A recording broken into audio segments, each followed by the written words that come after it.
Sa isang bansang puno ng ingay ng politika at kontrobersya, sino ang nagsasabi ng totoo? Sino ang nasa panig ng bayan? Welcome to Bayang Pinas, ang news channel na hindi takot maglatag ng katotohanan. Dito, pinag-uusapan natin ang mga isyong may kinalaman sa kinabukasan mo, politika, pamahalaan at ang tunay na kalagayan ng ating bansa. Hindi kami bayad, hindi kami bulag. Sa Bayang Pinas, ang boses ng mamamayan ang tunay na headline. Kaya kung sawang-sawa ka na sa mga baluktot na impormasyon at scripted na kwento, dito ka na. Dito sa Bayang Pinas, tayo ang bantay at boses ng bayan. Kung gusto mong manatiling mulat at informed, don't forget to like, share, and most importantly, subscribe dahil sa panahon ngayon, ang kaalaman ay kapangyarihan. Ito ang Bayang Pinas, balitang totoo, pusong makabayan para sa sambayanang Pilipino. Tara na't alamin ang tunay na balita. In something very brief, Yan. I'd like to issue a respectful challenge Yan. to our president. Just like before, nung sinabi mong mahiya naman kayo, bakit ayaw mong sabihin sa present na House, mahiya ulit kayo?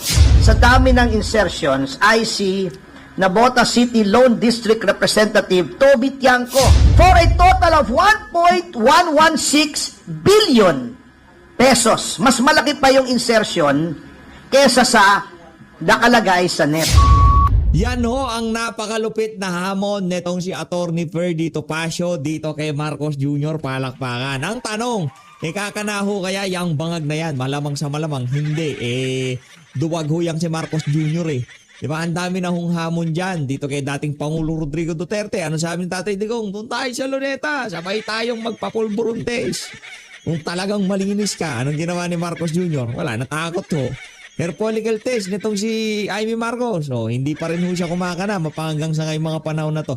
At dito rin ho pala sa video na to, pag-usapan ho natin itong si Vince Dizon. Baka hindi nyo ho makilala itong mama na to. Ha? Gusto ko lang ipakita sa inyo yung Vince Dizon dati at Vince Dizon ngayon. Okay? No, yung Vince Dizon dati na hindi pa niya kasama yung mga addict. At kayo na hong tingnan nyo na lang ang kaibahan ng Vince Dizon dati nung kasama ni Tatay Digong at Vince Dizon ngayon na kasama niya ang mga adik. Ito, panoorin ho natin ito mga kababayan. Bago tayo magtungo dito kay Attorney Ferdy Topacio. Game! I think he ran and won because of three things. Number one, because he echoed the voice of the people. Okay. Their disgust at the hardships they go through every day.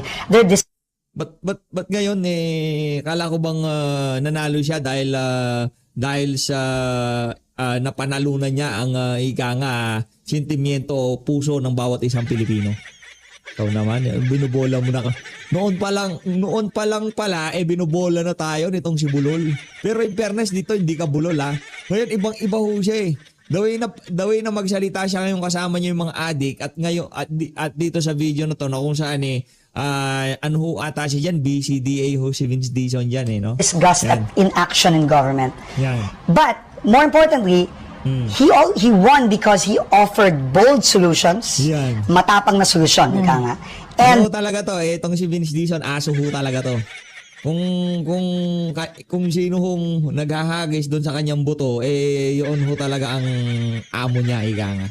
Aso yan si Vince Dizon. Kahit sino pa maging presidente, nagpapakapolitiko, di naman tumatakbo. he promised swift action, which he already showed in Davao. And I think those are the three things why President Duterte won. And I think that is the challenge for all of us who have been given the responsibility under his administration. Yan, sinasabi ko sa inyo. Wag ko kayo magpabudol dito kay Vince Dizon. Mamubudol ho itong mama na to. Lalo na kasama niya ngayon mga adik. Nakita niyo kung kaibahan? The way na magsalita siya noong mga panahon na yun, talagang dire-diretso pa. Ngayon nagkakanda bulol siya. Tapos singot siya ng ganyan, di ba?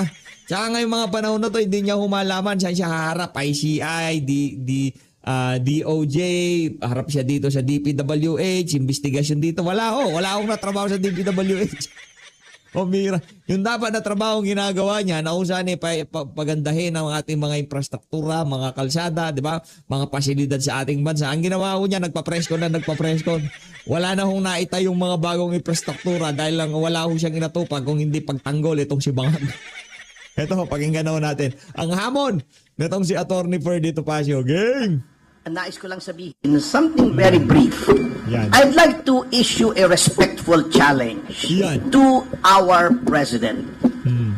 Mr. Marcos, di ba ang narrative na iyong pinopromote ay hindi ako kasama dyan sa mga flood control scandals na yan. And in fact, ang sabi mo, ako nga ang nagpa-imbestige. Sinasabi mo yan constantly to your mouthpiece.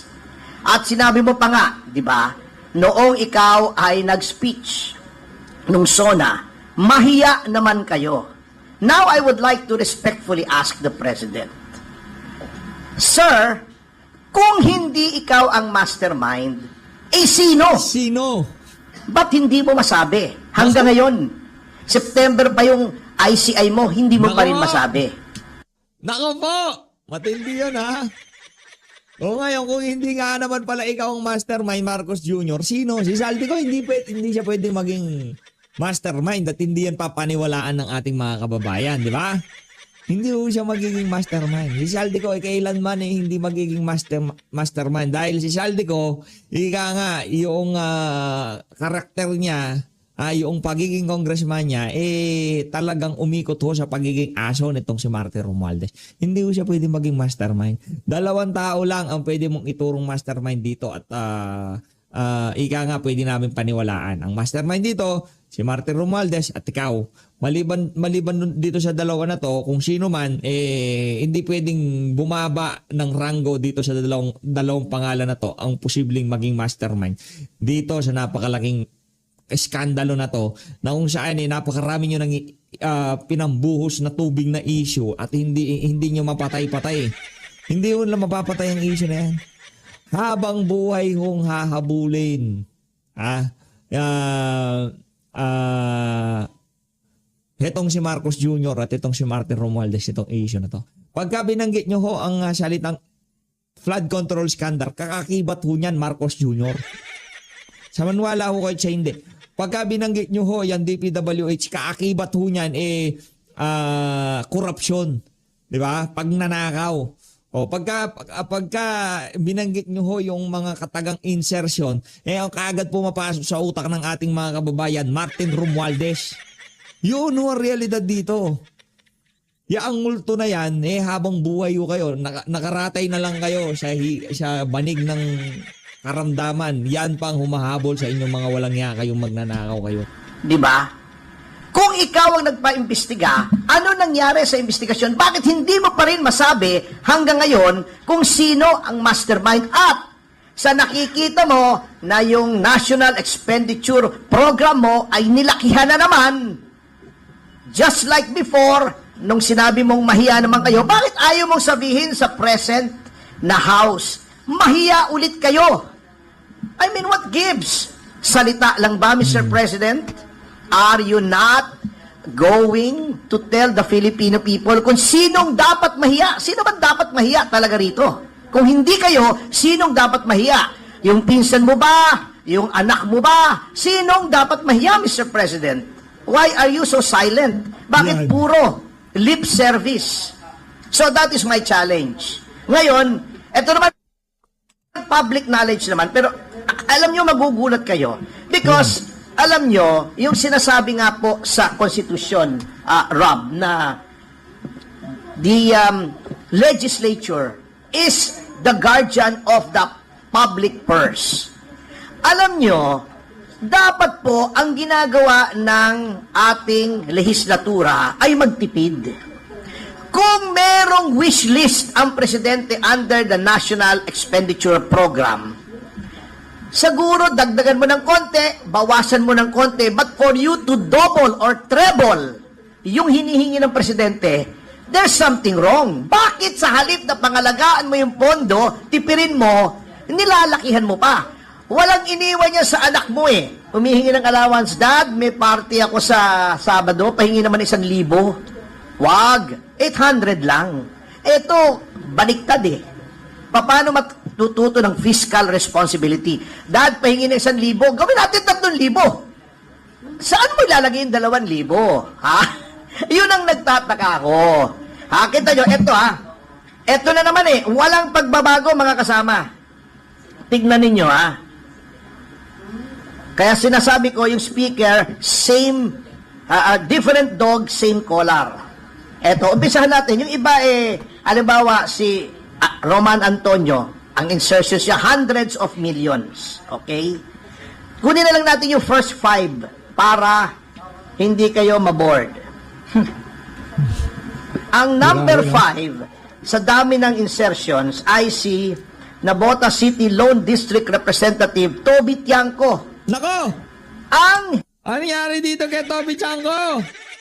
hiniling lamang sa NEP para sa NCR niya, yung kanyang distrito, ay 362 million.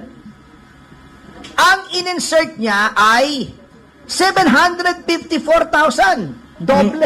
754 million. Million. 754 million. For a total of 1.116 billion pesos. Mas malaki pa yung insertion kesa sa nakalagay sa NEP. Naku, kakahiya Pagdating yan. naman sa Eastern Samar, Christopher Gonzalez, Grabe naman itong si Toby Tiangco. Hoy, Toby Tiangco, di ka ba nahihiya niyan? Anak ng toka, dal mo sa mga nakalipas na panahon. Kaysa banat ka ng banat sa mga insertion nitong si Martin Romualdez at Saldico. Ngayon, ikaw daw ang pang-5 sa mayroong pinakamalaking insertion dito sa 2026 budget. Di ka ba nahihiya niyan? Pambihira tal. Hindi lang ho pala siya makakana. Guardian of the public purse. Hindi lang ho pala makakana itong si Toby Tiangco nung nagdaang kongreso. Kaya nag-alburot siya. Di ba? O ngayon nakakakana na siya dahil si Boy GD na ang speaker. Ika nga nakukuha niya na gusto niya. Nanahimik na siya. Nasa si Toby Tiangco. Tahimik na. Bakit? Kasi masaya na ang insertion niya. Tales, 2.7 ang million, 2.7 billion ang hiningi sa NEP. Nag-insert siya ng almost 900 million for a total of 3.6 billion. Eto na. Yan na. Eto, the Swansing sisters. Nako, yung mga paborito, Swansing. yung crush ni Congressman Oo, Ching yung Paras. pinakamagandang congresswoman sa House. Hindi, magkapatid ito. Iba pa yung si Micaela. Yung Bella, Ay, yung- medyo... Iba pa si Micaela, pambihira pagka nga naman tinamaan ka ng mga siraulong congressman, oo. Hindi, yung delikadesa, wala, yung salitang delikadesa, anong nito ako, appropriation tong si Swansing. Swansing ang apelido ko, hindi naman pwede, di ba? Nakakahiya naman yan sa mga kababayan nating makakakita nitong nitong budget na to, di ba? medyo improved version. Ay, hindi ko kilala kasi. Oo. Hindi masyadong vampiric yung mukha. Kita nyo 2.3 ang hiningi sa NEP. In-insert niya is 1.5 for a total of 3.8. Almost 3.9 kung rounded off. Yung kapatid niya na chairman ngayon, Chairman ng Abro, yeah. Oo. 1.7 ang in-insert sa 1.6 for a total of 3.4 billion. Ano yung billion ng insertions? Yung magkapatid, ang total insertions ay 3.2 billion yung magkapatid. Grabe ibang klase kahit pala sinong maupo dyan sa Committee on Appropriation. Yan lang talaga tatrabahuin nila kung paano mabigyan ng insertion yung kanilang mga distrito. Hindi pagka sinabing insertion masama na Hindi natin sinasabi yan. Kaso yung tipong delikadesa para naman hindi mapulaan yung budget dahil lamang sa insertion na ginawa nitong ng mga kamag-anak ni APRO chairperson, di ba? Kasi buong budget kahit na matino dahil nga sa masyadong ang tawag ba diyan sa masyadong gahaman ba, 'di ba? Masyadong matakaw sa insertion yung mga kapamilya. Ngayon yung buong budget makukompromiso dahil sa mga insertion ng mga kamag-anak nung nakaupong appropriation. Kakadiri kayo, walang iya kayo. Yung ating speaker na akala natin mag-improve from Alam mo, matino. Mr. Romualdez ay ang hiningi lang sa DPWH na sa NEP ay 1.1 billion. Ang in-insert niya ay 2.6, halos triple. Tinriple niya for a total of 3.783 billion pesos. Yan ba ang reform budget? Yan ba ang nahiyang mga tao? Hindi po sila nahiya. What are we going to do with this? Bago si Vince Dizon, sapagkat alam naman natin, alter ego siya ng presidente, kunyari pa, binawasan niya, bago nag-sorry, insufficient data daw, ginastify pa niya yung increase. Kaya daw ganyan lang maliit, kasi mali daw yung finid niya sa presidente, doon sa NEP. Can you imagine, for someone to admit that he should have been fired on the spot? Bakit mali yung binigay mo sa presidente? Na-mislead siya in formulating the NEP na kailangan pa dagdagan ng House. Can you imagine ang pinaglolo ko tayo? So, yan po ang sinasabi ko. There seems to be no hope.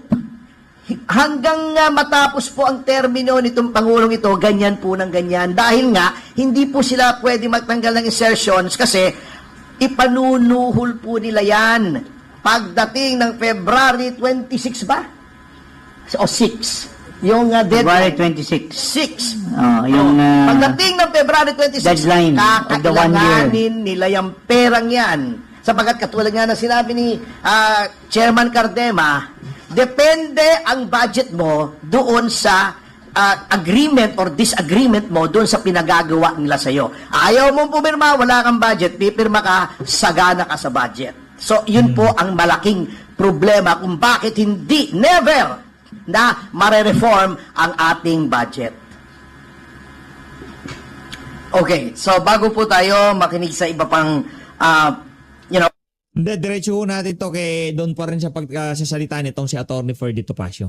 Ay, kay Jing Paraso pala susunod. Tuloy natin kay follow Jing. up ng mga comments about that, no? We just want to acknowledge ngayon, kasama po natin sa Zoom si Dr. Lorraine Badoy. She's a physician, political commentator, and also the former spokesperson of NTF-LCAT. So, Dr. Lorraine, naririnig po, niyo po ba kami? Yan si Dr. Lorraine. Sige po. Give us your opening statement. We just started and we wanna hear. Ayun na nga mga kababayan, lipat ho tayo dito kay Eli Saludar. Isa ho ito sa mga malupit sumalansan sa mundo ng social media ngayon. Dito sa video na to, tatalakayan niya ho yung nangyari dito kay Yusek Catalina Cabral. Ayan po, napanood nyo ang kwento ni Cardo Hernandez, yung personal driver po ni dating Yusek Catalina Cabral, at yung kanyang mga huling sandali, at hanggang sa humantong di umano sa pagkamatay sa Cannon Road, yan po sa Tuba, Benguet.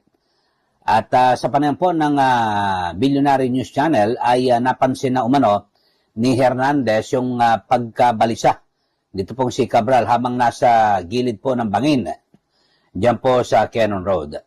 So siguro mga kababayan ay dito ho, siyempre hindi po natin maiwasan na marami po ang magtaka, magulat at magduda dito po sa sinasabing di umano'y pagkamatay. So una ay ito ho ba talaga ay aksidenteng namatay o pinatay? Kung nahulog, itinulak ba o anuman? Yan po.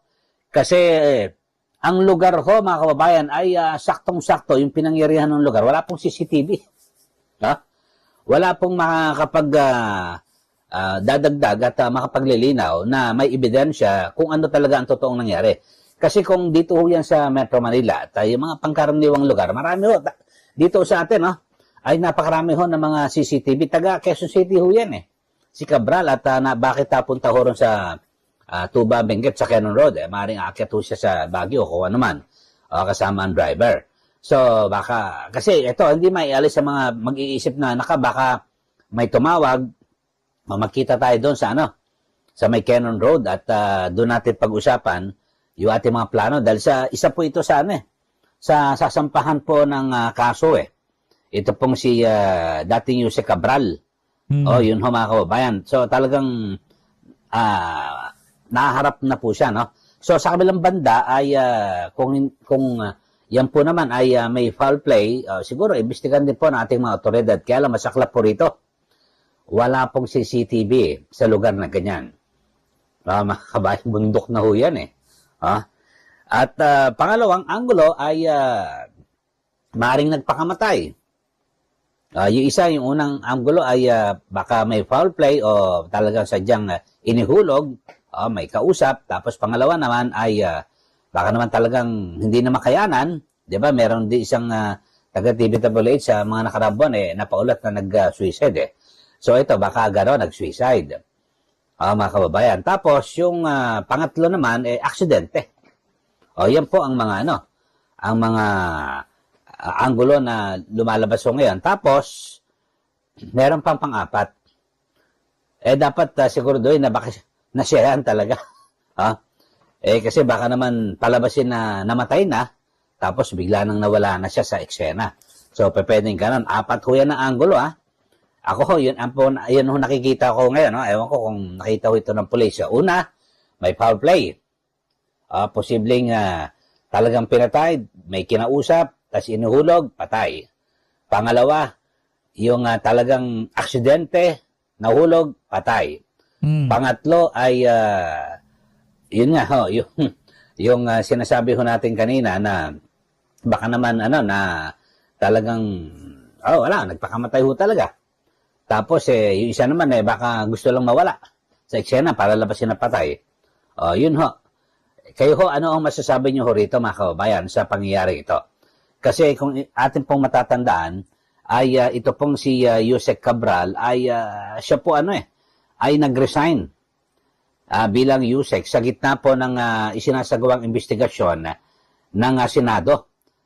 Dito po sa sa flood control project at nakusan ay 'di ba, isa po siya sa itinuturo mismo ni dating Yusek Bernardo na kung saan ay siya po yung may maraming alam. Kaya nga 'di ba nung nagkaroon po ng hearing diyan po sa Senado, lahat po ng tinatanong itinuturo itong si Cabral Kasi bago pa man lumabas yung budget may sa publiko ay kasama siya sa naghahanda Kung inyo pong matatandaan ay ito pong si Cabral ang di umano ay nag-text kay Senate President Tito Soto at nagtatanong kung anong gusto niyang project na ipasok, i-insert sa panukalang budget. Panukala pa lang ho yun, binabalangkas pa lang ho, yung budget ho ng DPWH. Tinatanong parang 500 million ata yun. Pero ang sabi, di umano, sabi ho ni Senator Tito Soto ay kanyang tinanggihan. Ang nagbunyag ho niyan, si Senator Ping Lacson, mga kababayan. So siguro, kilala niyo naman ho at nakita niyo naman ho yung mga balita patungkol ho rito kay Yusek Cabral. So abangan ho natin yung mga iba pang mga detalye ng sinasabing aksidente o talagang sinadyang pinatay o nag-suicide o baka naman parang gusto niya parang mawala na po sa eksena o fake yung pagkamatay. So may mga ganyan, 4 ho yan binabanggit ho natin na anggulo. At siguro maganda tingnan ho natin mabuti kung ano po ang talagang nasa likod po ng katotohanan ng balitang ito. So ito, may nakuha tayong police report, mga kababayan. At ito po ay police report mula po sa Provincial Director Benguet, PPO. Ito, for Regional Director, PRO CAR. Ito ho, panoorin nyo mga kababayan. Babasahin ko lang, At yung police report, ito ho, sabi, nakalagay, when 9:30 p.m., December 18, 2025, where Cannon Road, Buwed River, Camp 6, Camp 4, Barangay Camp 4, Tuba, Benguet. Who? Ito, A. Victim, Miss Maria Catalina E. Cabral, USEC, DPWH, legal age